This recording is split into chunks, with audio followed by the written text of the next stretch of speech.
Welcome to the Tech Blog Writer Podcast, your guide to future tech trends and innovation in a language you understand. Now, over to your host, Neil Hughes. Welcome back to the Tech Blog Writer Podcast. Now, have you noticed that every website that we seem to visit now has a chatbot? And there are some great examples and some not so great examples of chatbots on websites. And this got me thinking, if you're a business and you notice that all your competitors have a chatbot now, where do you begin to create one? And a chatbot that's built for success, not just for the sake of having one, because that does more harm than good. And when I was thinking about this, it led me to Hootsuite's recent announcement because they unveiled 7 new chatbot building platforms in its app directory. And these new services will enable unique use cases and integrations that will help customers engage key audiences, but also grow their following and obtain a full view of social conversations that are impacting their brand. And when I dug a little bit deeper, I also read how Audi Italia utilised chatbots to dramatically increase engagement with their audience of Audi fans through user-generated content related to their vehicle and brand. So I reached out to Jeremy Wood, who's the VP of Product Marketing at Hootsuite, and invited him on the podcast today to find out more. And thankfully, he said yes. So buckle up and hold on tight so I can beam your ears all the way to Vancouver in Canada so we can speak with Jeremy Wood, VP of Product Marketing at Hootsuite. So a massive warm welcome to the show, Jeremy. Can you tell the listeners a little about who you are and what you do? Yes, thanks, Neil, and thanks for having me. So obviously, my name is Jeremy Wood. I'm the Vice President of Product Marketing here at Hootsuite, and I've been at Hootsuite for about 2.5 years now. And what I do here is I lead basically our product marketing organization, which is essentially tasked with helping conceive, shape, build, and launch our products and services, and actually those of our partners as well into market. Kind of like the bridge between the product team and all this sort of exciting innovation that we sort of put into market over the years. So it's a really exciting role. I've been in marketing for about 20 years, and most of that has actually been in subscription SaaS-based business and technology. So this is a topic that's very near and dear to my heart, and so I'm excited to be here talking with you today. And one of the reasons I invited you on here today was to talk about chatbot marketing, because it is something that's at the forefront of most digital marketers' minds at the moment. But for some people listening, they're probably a little bit intimidated by the whole scene. So can you maybe set the scene a little and talk about the reasons why chatbots are actually probably underhyped rather than overhyped? Yeah, it's an interesting way of putting it. I mean, I think you're right. You do hear a lot about them, and I think that depending on people's experiences, let's say primarily as consumers, this is one of these things where a lot of the time you might not even be, might not fully understand that you're actually interacting with a chatbot, as we say. And so I think, maybe to take a step back, it's important to sort of realize why, this sort of propensity of chatbots has really started to explode, and why, as you said, it might be sort of underplayed or underhyped rather than overhyped. And I think if you look at things, something like social, obviously a space that's obviously very close to us. I mean, the growth and the scale of something like social is really unprecedented. We've really never seen a scale like this. We did it from online to online a little bit. We did another jump, with more technology, and now social has really sort of blown open those doors in terms of just its width and its sort of its breadth. And with that comes a large amount of demand from an engagement standpoint, I guess, for lack of a better term.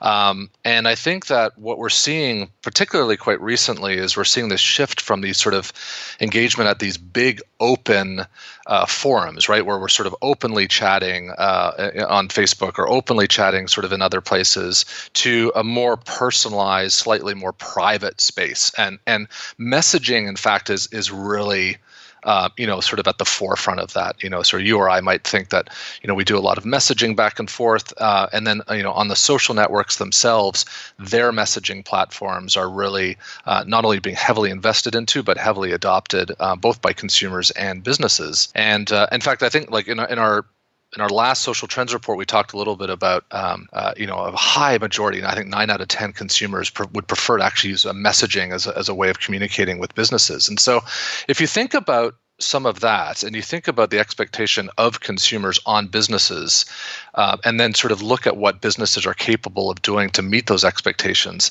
there can end up being, a little bit of a divide there. And so, in this age of kind of instant gratification, right? Instant shopping, instant movies, customer service. So this is where bots is really coming into its own right now. And I think it's just the tip of the iceberg. They're really there to really sort of do, right now, high capacity, high volume, high demand triaging. Think about, last time you engaged with a bank's website or an airline or another sort of consumer sort of website where you had a pop-up come up and say, how can I help you? And, some of these are incredibly intelligent in terms of responding to your questions. And they keep doing that until a point where either the complexity of the conversation is beyond the bot, or there's a very clear signal that a human engagement or interaction is a better experience. And so if you think about that, again, as I said, it's really just the tip of the iceberg. I mean, that's something that we're used to seeing right now. But I think we're going to see all sorts of iterations of something like that, bots with their intelligence and with the learning concept attached to them are able to take on much more complex, much more sort of high touch engagements, making, really freeing up that precious and arguably more expensive human touch for the right level of engagement. So it's a really interesting time for us. And as you said, I do think it's just very early on and quite clearly could be underhyped. So many great points there. And I think for many business leaders listening to our conversation today, I think actually wanting a chatbot is the easy part. I mean, they've been on all their competitors' website, seen that they've got one and know that they've got to do the same. But finding a chatbot building service that they can trust, now that is much harder. So can you tell me more about Hootsuite's recent announcement, which I believe enables users to search for chatbot providers in the Hootsuite app directory? And also, what excites you about the features in that from that announcement?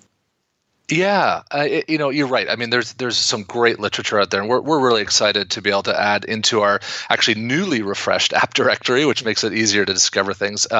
We have 7 bot providers in there, which we're really excited about. And the great thing about sort of this selection of bot providers and developers is that you can kind of say they split into 2 different categories. We have one that's sort of more of a low complexity, more of a self-serve, do-it-yourself, sort of out-of-the-box level use case, which is on the less expensive side, of course. And then, for people who are maybe further along or have a more complex ask of that bot, there's a higher, a more managed service, sort of more of an ongoing engaged model that comes, at a particular higher cost. So the nice thing is that there's a little bit for everyone, and so depending on what your requirements or what you think your requirements are, we feel really good that there's a provider in there for you. And I think, to the second part of your question, the exciting part for customers is for us in particular is this sort of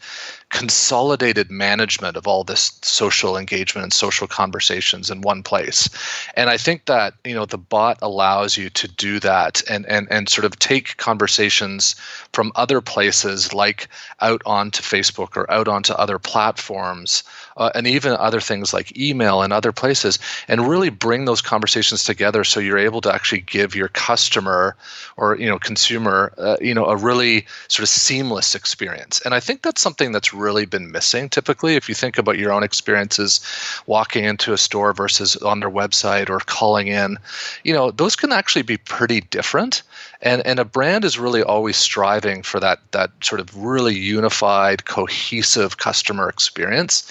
And bot technology and the integrated nature of bots within something like our inbox feature, for instance, allows you to have that really seamless handoff. So we without getting too technical, we sort of recognize that all of these providers incorporate the sort of the Facebook Messenger handoff protocol, which again allows for that sort of nature where we talked about earlier.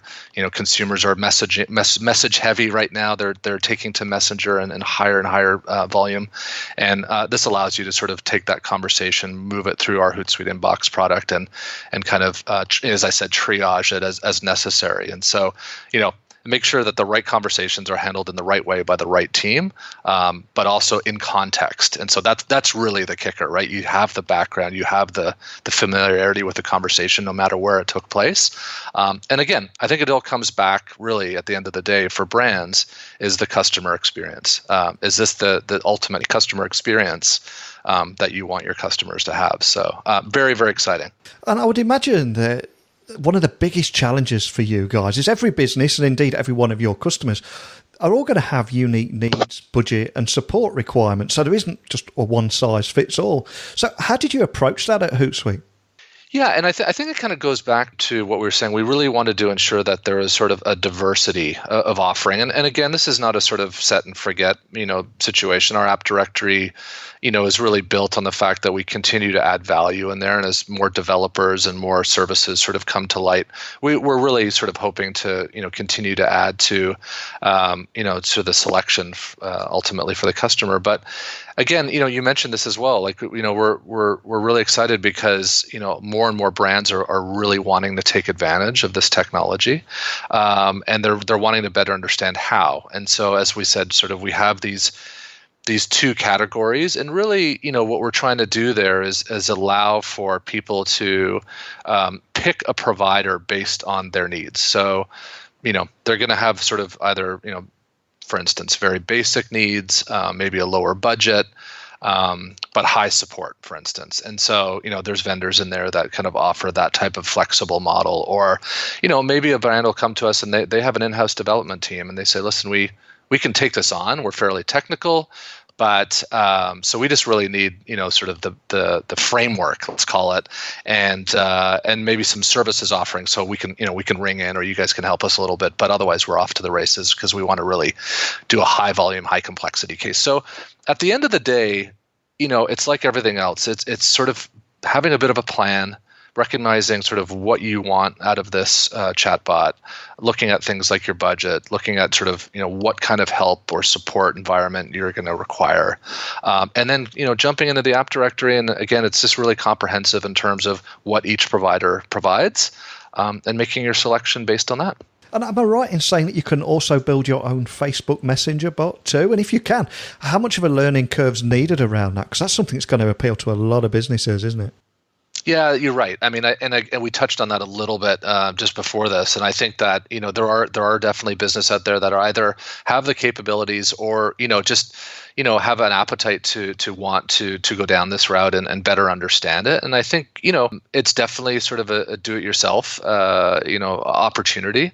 And I think that the caution here, I think that we always want to make is that we want to make sure that you're sort of setting yourselves up for success. And I think that the reason why we put sort of this variety of bot providers out for our customers in particular is that we want to ensure that they had a sliding scale of providers that they could work with. As I said, whether it's right out of the box, you don't have to do anything, all the way up to highly customized. And then, so I think if you decide to go down doing it yourself sort of road, make sure you have the right infrastructure for that, right? And kind of like a developer, they have bot architects these days and things like that. So there are sort of specialized skills around this, and I think ensuring that you have that sort of domain expertise in-house is going to go a long way to ensuring that building your own, for instance, will end up in a sort of successful outcome versus going down one that might be sort of more built from the ground up for you. And like we said a few moments ago, wanting a chatbot, that's the easy part. But you guys are also passionate about wanting to increase the chance of success of anything that they build. So is there any advice that you could offer anyone wanting to create their own chatbot? And are there any common mistakes or pitfalls to avoid that you've seen happen time and time again? Yes, yeah, exactly. I mean, there's a few basic ones I would say really, and it kind of it continues off of what we were just saying about making sure you have that sort of in-house understanding, but also what I mentioned before when you're sort of looking for a provider is really sitting down and analyzing your requirements. And our advice is always to start really, really simple. It's the golden rule. Doesn't obviously just apply to this. It's many things, right? But just really, there's so many things you could do. But we really highly recommend the most successful sort of businesses we've seen sort of really ladder up to getting into bots is take one use case, say a challenge that your business is really trying to solve for. Something like a customer service, customer support is a really good example of one. Just hone in on that, like really build your requirements around that one need, and then kind of aim to have a provider or build something against that sort of challenge. And really what you can do then is sort of learn as you go, learn what's working, have it up and running, see what the customer feedback is, tweak and iterate as you need. And then, once you build up a little bit more rigor, not only around your understanding of what the bot can do, then it's time to sort of add on other use cases as need be. And the good thing about doing it this way is that you're kind of learning real time, but you're not doing it at the sort of cost of literally like this huge expense or a poor experience for your users or sort of other tech debts and things like that. So you can really just build upon a basic use case that you're trying to solve for, and then add on and on. And I think again, like we talked about, AI is really moving very, very quickly. And so, you want to keep familiar and understand sort of how it's changing and what use cases are being solved for increasingly. And then seeing, in parallel, if some of these advancements are actually fitting your business needs. And so, again, it's a little bit of a two-step. But if I have to leave your listeners with anything, it's start simple. Fantastic. And Hootsuite also recently announced both the launch of Google My Business app in the Hootsuite platform and also a new status as a Google preferred partner. So, can you expand on that for anyone that missed it? It sounds like quite a big deal. Yeah, we're really excited about this. And I think for social media and Google My Business are really big channels for small businesses and small and medium business sector in particular across digital. And just to kind of remind everyone, the Google My Business listings are what appears not only on maps, for instance, but also on the Google search, the main property. And so when you type in, a florist, a whole bunch of florists come up, you'll notice that some of the listings, depending on where you are, whether you're on maps or on the main search page, come up with a lot of extra detail now, sort of, not only pictures of the business, but reviews, opening hours, lots and lots of detail that really sort of helps end consumers and customers better understand if that might be the right business, for them. So I think Google Maps cites something like 1 billion monthly active users right now, which is incredible. But even more incredible in a way is that I think 1 in 5 searches on Google in general have a strong sort of location element to the search query, right? So again, us as consumers, us as customers, we're out there looking for businesses, and again, golden rule: if people are looking for you, you want to be found. And so for businesses, and we're really passionate about SMB customers as well, is we want to be able to again continue to help them consolidate a lot of these efforts in one platform. And so we're really excited to bring this capability to manage your Google My Business listing right into our Hootsuite platform, where you're doing your social activity and where you're sort of interacting, engaging, and building relationships with your key prospects and customers. And so it's a really synergistic sort of relationship. I think it's something that we've already seen incredibly great traction right out of the gates with some great anecdotal feedback from our customers, just sort of applauding this type of integration. And we're excited for a really great roadmap alongside with Google to continue to bring more and more products and feature functionality within the Hootsuite experience.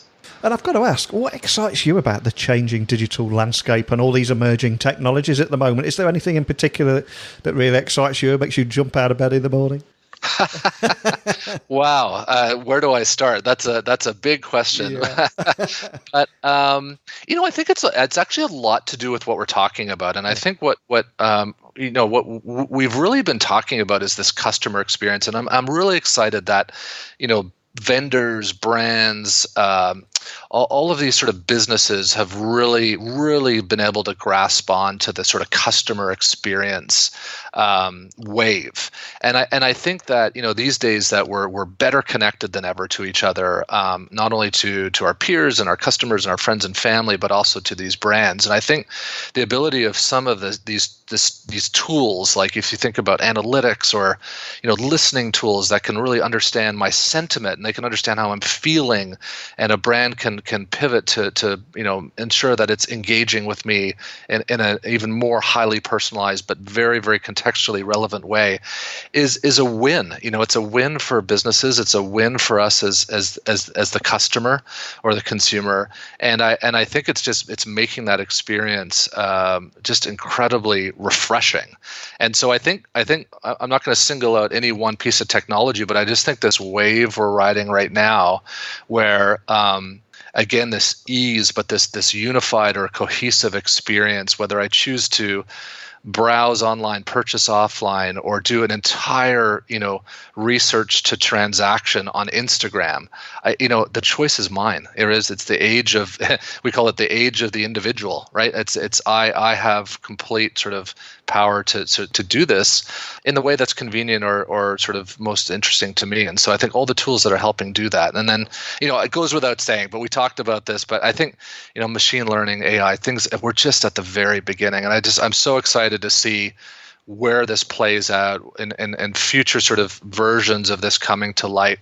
I know for us at Hootsuite, we're excited because we're building it into a lot of our functionality, which again is just making things like suggestions, automation, things like that, just so much easier, and really allowing for businesses to really take advantage of this scale of social that we've been talking about at the front end of this conversation. So I think it's all really, really exciting, and can't wait to see what's next. And speaking of what's next, I appreciate you probably cannot tell me too much, but this is going to be the moment where I ask you to leave us with a teaser. Is there anything else you can share with us about Hootsuite and what's happening over there at the moment? Well, I think, I think in general, again, it's I talked a little bit about sort of advancing some of this sort of innovative technology into a lot of our features and functionality. And so think about, if we're trying to really consolidate and bring a lot of our sort of end-to-end features and functionality together, so that I'm not having a disparate sort of experience in terms of creating and publishing on social versus analyzing the effectiveness of that social, and then hopping over somewhere else to maybe do some paid advertising. Imagine that this is increasingly just becoming together into one world, and I can make sort of actionable insights irrespective of the platform that I'm working on or where a piece of content happened to perform really, really well. There's an intelligence sort of sitting behind this platform that's surfacing proactively, next steps. This content performs really well at this time of day in this region on this platform. You should, and if you boost it and up to a paid platform, you're going to see this many more conversions. And over here, you should pause this. Things like this. Again, just allowing us to be way more efficient with our time. And I think that as we continue to build on that and expand some of the feature functionalities, like we talked about Google My Business, bringing more and more value to businesses, this is something that again will continue to be really, really exciting for us. So I'm excited to continue to bring some of these fantastic tools, services, products to market. Excellent. Well, we have covered a lot of ground today. And for anyone wanting to find out more information about any of the topics we covered, such as chatbots, etc., can you just remind everyone listening the best way of finding you guys online, keeping up to speed with the latest news, and maybe even just reaching out and contacting your team if they did want to find out anything else or ask your team any questions? Yeah, absolutely. So by far, it goes without saying, but website hootsuite.com is your gateway to a lot of what we talked about today, including our app directory, or you can search for the app directory at Hootsuite, but you can easily navigate to that, which has all that bot information, but many, many more vendors there. And of course, paramount is sort of, we're across all social networks, typically using the handle at Hootsuite. And so very, very engaged on there. We have a great sort of community team, great support team, great customer success teams that are always on social. So really, really hope that everyone sort of reaches out and happy to continue the conversation. Well, I wish you the best of luck with this. I know there's going to be so many people interesting, especially businesses around these 7 bot providers and creating your own Facebook Messenger bot.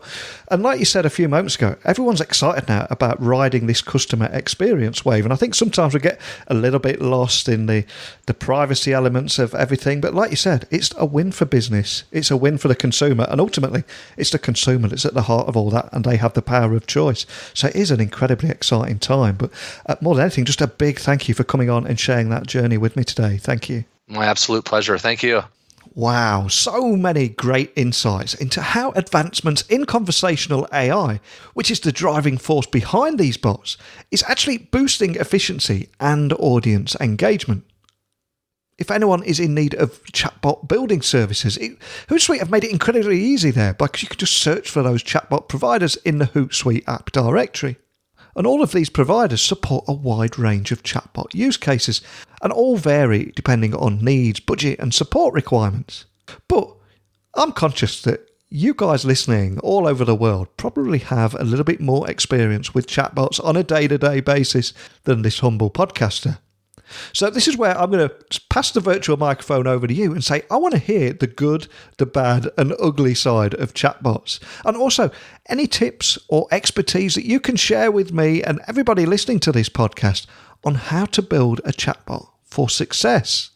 Because nobody wants an army of chatbots out there that actually deliver no value to anyone. But creating something that improves the experience for the business and for the consumer, and a win for everyone, that is the sweet spot. That is the real valuable bit. So please, email me directly, techblogwriter@outlook.com, tweet me at Neil C. Hughes, and if you pop by my website, techblogwriter.co.uk, you'll see 900 interviews across a wide variety of topics of how technology is transforming business. So whatever it is you're interested in, you should be able to find a tech leader and hopefully learn a thing or two from them too. And finally, I'm going to be a stereotypical podcaster now and say wherever you listen to this podcast, whether it's on Apple Podcasts, Stitcher, Podbean, Outcast, Pandora, iHeartRadio, TuneIn Radio, wherever it is that you listen, if you could leave a short rating or review, I would really appreciate it. It really does help the show in the constant battle against algorithms. The more ratings and reviews, the more people can potentially discover our daily tech podcast. But more than anything, I just wanted to give a genuine warm thank you for each and every one of you for tuning in every single day of the week where I bombard your podcast feeds.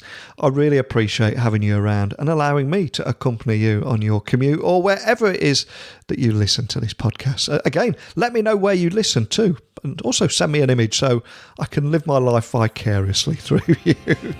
But that's it for me. So thanks for listening, and until next time, don't be a stranger. Thanks for listening to the Tech Blog Writer Podcast. Until next time, remember, technology is best when it brings people together.